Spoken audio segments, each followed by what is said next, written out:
Hello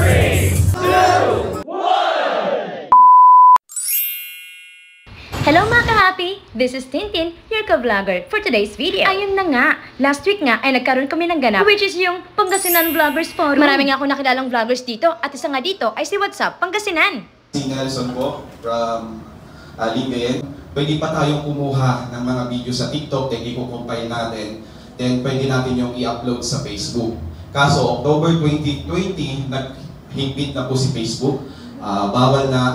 At ayun nga, marami din talaga kami natutunan dito. Tapakan naman po natin Sir Odds A. Manandel Jr. na And syempre meron ding inihandang LGU na libreng pakain sa amin ng merienda, lunch, at merienda ulit sa hapon. At nagpa-free t-shirt din sila sa amin. Ayun na nga, alam ko nakita nyo to sa vlog ko last week. Ayun na nga kasama ako sa Team Baywalk. Eto dito na nga makikita nyo kung anong hirap ang ginawa ko doon. Grabing init talaga pero tiniis talaga namin yun.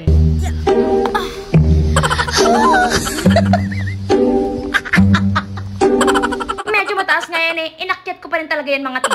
Para lang babakuha ng good spot at makipakita ang ganda ng Alaminos City, Pangasinan. O, diba? Grabing effort yan. Nas Kayla, actually nung nagpapaforum sila, kailangan talaga ng 10K followers. Minimum. Syempre nag-start pa lang naman ako bilang isang content creator. With 9,000 followers ako.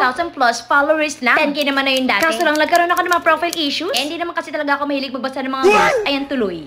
Pero kahit 9,000 followers lang ako, tinanggap pa rin ako ng LGU para pasama sa Pangasinan Vloggers Forum. Yung pinost ko na ngayon about sa ginagawang Baywalk Alaminos, ay umakyat na talaga siya agad ng 10K followers. At napakabilis naman lang talaga. Kaya thank you so much po sa lahat po naman nag-like, nag-comment at nag-share ng aking post na yun. Ito na ngayong malapit ang matapos yung forum namin. Pinanood na nga namin isa-isa yung mga ginawa naming video. O, diba? Napakaseryoso ng lahat. And don't forget to like, comment, and share my video. And follow me for more.